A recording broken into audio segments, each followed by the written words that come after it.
이 대표가 다음 주에 복귀할 예정이라고 합니다. 그런데 오늘 언론 보도에 따르면 이 위증교사 의혹과 관련해서 공소장 속에 기재되어 있는 내용이 상당히 상세하게 보도되고 있어서 그 소식도 전해드리겠습니다. 먼저 어제 국민의힘의 법사위원들이 성명을 냈는데 재판부가 비교적 명쾌해 보이는 위증교사 재판을 왜 대장동과 병합하려느냐라며 법원을 비판했습니다. 들어보시죠. 이재명 대표 위증교사 사건이 대장동 성남FC 사건이 진행 중인 서울중앙지방법원 제33 형사합의부에 배당됐습니다. 위증죄는 5년 이하의 징역이나 1,000만 원 이하의 벌금에 처하는 사건으로 단독 판사가 재판해야 하는 사건입니다. 그런데도 불구하고 서울중앙지법이 한 명이 아닌 3명이 재판하는 형사합의부에, 그것도 대장동 사건이 진행 중인 제33 형사합의부에 배당한 것은 도저히 이해할 수 없습니다. 대장동 성남FC 사건과 위증교사 사건이 무슨 연관이 있습니까? 병합 없이 빨리 진행해서 신속한 결론을 내야 합니다. 그렇지 않으면 사법부마저 이재명 대표 감싸기를 한다는 비판에 할 말이 없을 것입니다. 김관선 변호사님, 그 재판부가 대장동 성남FC 사건하고 위증교사 혐의 이거를 병합하려고 해요? 아니, 지금 병합한다고 재판부도 결정을 안 내렸죠. 네. 근데 여러 가지 지금 전주의 대변인이 지적하는 내용이 이런 거예요. 일단 영장 범죄 사실은 이제 백현동 있고 그다음에 대북송금 있고 유증교사 있잖아요. 근데 백현동은 기소하면서 이재명 대표가 재판을 받고 있는 대장동 유례 사건에 병합을 해달라고 그랬어요. 그럼 이걸 한 건으로 합쳐가지고 재판을 하게 돼요. 네. 그러니까 기일은 이 한 건으로 기일을 정하는 거예요. 아, 그러면 결론도 같이 나요? 그렇죠. 이제 이게 다 심리가 끝나야지 결론이 나는 거예요. 대장동의 백현동의 위증교사 혐의까지 같은 재판부가 아니야, 그러니까 지금 이제 유증교사는 제외하고 얘기를 하는 거예요. 예. 그런데 유증교사 자체는요, 지금 대장동 이것은 큰 사건이니까 합의부가 해야 하는 사건이에요. 법적으로 따지면. 근데 유증교사는 단독 사건이에요. 판사 한 잠시만요. 명이. 그러면 아직 병합은 안 됐다. 그렇죠. 하지만 같은 재판부로 배당이 됐다 이 말이에요. 그렇죠. 같은 재판부 배당이 됐으니까 이거 합칠 수도 있어요. 일반적으로 합친단 말이에요. 그런데 일단 배당부터의 문제점을 지적하는 거예요. 유증교사는 단독 판사한테 가야 하는 거거든요. 예. 판사 한 명이 하는 재판. 왜냐하면 그게 맞습니까? 간단하고 심플하기 때문에 법상 그렇게 정해져 있어요. 근데 왜 이게 합의부 재판으로 갔냐는 거고.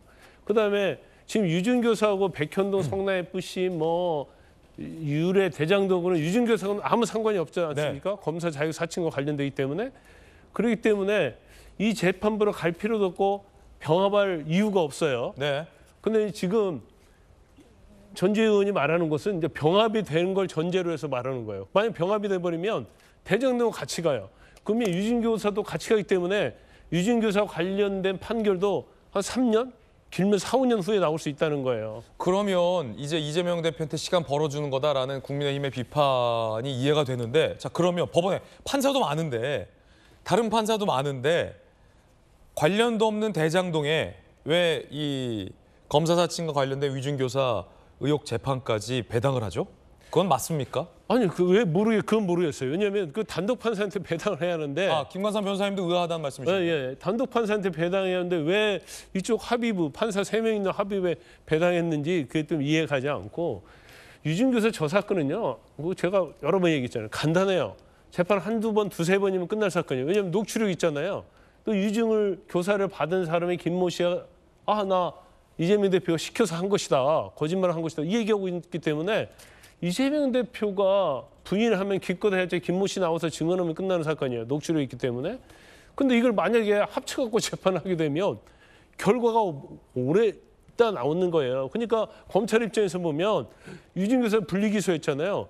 유증교사는 금방 끝나니까 이거 빨리 선고해줘라는 취지인데 이거 과연 재판부에서 병합을 할지 안 할지를 좀 두고 봐야겠지만. 왜 재판부가 다른 판사가 아니라 그 대장동 재판부에 배당했다고 보세요? 아마 그것도 이해가 좀 안 가요. 왜냐하면 유증교사 합의부 사건이면 무작위 배당하면 갈 수는 있겠죠. 그러면 단독 사건이면 분리를 해서 형사 단독 판사한테 사실은 배당을 해야 하거든요. 이해가 안 된다. 그래서 이 과정에서 뭐 무슨 이유가 있었는지 뭐 설명을 중앙지법으로 들어봐야지 이해가 좀 될 것 같아요. 어쨌든 흔치는 않은 지금 대장동 재판부에 대한 배당이다. 이해가 되지 않는다. 그렇죠. 이재명 대표 입장에서는 굉장히 좋은 거죠. 왜냐면 시간이 길어질 수 일단 있으니까. 시간 길어져서 시간 벌 수 있고, 두 번째는 재판 횟수가 2번 할 걸 1번 되잖아요. 그래서 어떻게 보면 이재명 대표는 굉장히 유리한 사건 배당이다 이렇게 볼 수가 있어요. 여당에서는 심각하게 보고 계시군요. 다른 거 다 떠나서 이 위준교사는 지난번 구속영장 청구돼서 영장 심사를 받았을 때도 당시 해당 판사가 그랬잖아요. 위준교사에 관한 혐의는 소명되는 것으로 보인다. 네.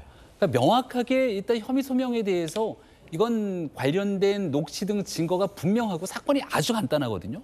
그러니까 이 내용이 단독으로 정리가 돼서 빠른 시일 내에 재판 결과가 나와주는 게 국민에 대한 판단, 혼선을 줄이는 가장 중요한 길 아니겠습니까? 근데 이거 다 병합시켜서 질질 끌어갔고 마지막 수년 동안 이재명 대표를 위한 시간을 벌어주게 된다면 재판부가 이재명 대표가 의도한 대로 이 재판 지연 전략에 합을 맞춘 것 아니냐 이런 비판을 가져갈 수도 있겠죠. 그러니까 사법부에 대한 판단을 존중하고 싶은데 예. 김명수 대법원장 체제 내에서 많은 일들이 무너졌잖아요. 최강욱 의원에 관련된 재판 정말 간단한 재판이었는데 굉장히 긴 시간을 끌어서 국회의원 임기 거의 다 끝날 때까지 끌어준 겁니다. 예. 그리고 결국은 마지막 나왔던 결과는 의원직 상실이었지 않습니까? 이런 일들을 정해진 절차에 따라 빨리빨리 진행을 해주는 것이 사법부 재판부가 해야 될 일인데 대법원장에 대해서 국회 160석이 넘는 민주당이 힘자랑하듯이 부결시켜버렸잖아요. 그러니까 이런 모든 일련의 과정들이 결국 이재명 대표를 유리한 방식으로 재판 지연을 만들어 가는데 재판부도 일조하고 동조하고 있다. 이런 비판이 오게 되면 사법부 전체에 대한 신뢰가 떨어지기 때문에 마지막 순간까지 신중하고 또 국민을 위한 판단이 있어야 된다는 얘기를 드립니다. 지금 여당 지도부가 사법부를 향한 엄중한 경고의 메시지까지 지금 던진 상황입니다. 뭐 눈치 보냐?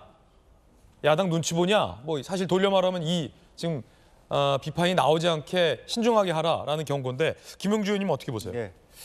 재판부마다 입장이 좀 다른 것 같습니다. 지난번에 이재명 대표가 국감 때문에 뭐 못하겠다 하고 국감에 빠지고 난 다음에 그다음부터는 당신 없어도 재판 진행하겠다라고 하는 그런 의지를 가진 재판부가 있는 반면에 아마 이제 실제로 단독 재판부한테 넘기지 말고 그 합의부로 넘기게 된 것은 내부적으로 위정교사는 빼박이기 때문에 재판이 끝나거든요. 그러면 누군가는 재판부 내에서 이재명 대표가 유죄 판결을 내린 것에 대한 부담을 갖고 있다. 판사들도? 예. 그래서 내년 2월이 되면 인사이동이 되니까 상당수 많은 재판부들이 시간을 끌어서 자기도 그냥 다른 데 가고 싶다. 이런 부분들이 분명히 그런 분위기가 있을 수 있어요. 있다는 뜻보다는. 추측입니다만. 예. 그래서 그런 부분까지 만약에 그것이 지금 이제 전주혜 의원이 지적했듯이 왜 빨리 끝낼 걸 끝내지 않았느냐 하는 배경에서는 그게 무슨 판사의 성향의 문제인지 분위기의 문제인지는 모르겠으나 일부 굉장히 부담스러워하는 그런 기류 또한 예. 감지되지 않나 그렇게 보여집니다. 방금 말씀하신 이제 빨리 끝낼 수 있다라는 말씀은 이재명 대표가 위증교사 혐의에 대해서 뭐 유죄다 이게 아니라 유죄든 무죄든 그 결론이 빨리 끝날 수 있는 심플한 사안이 바로 위증교사 혐의 의혹이다라는 말씀으로 이해하시면 될 것 같습니다. 어쨌든 미스테리한 일입니다.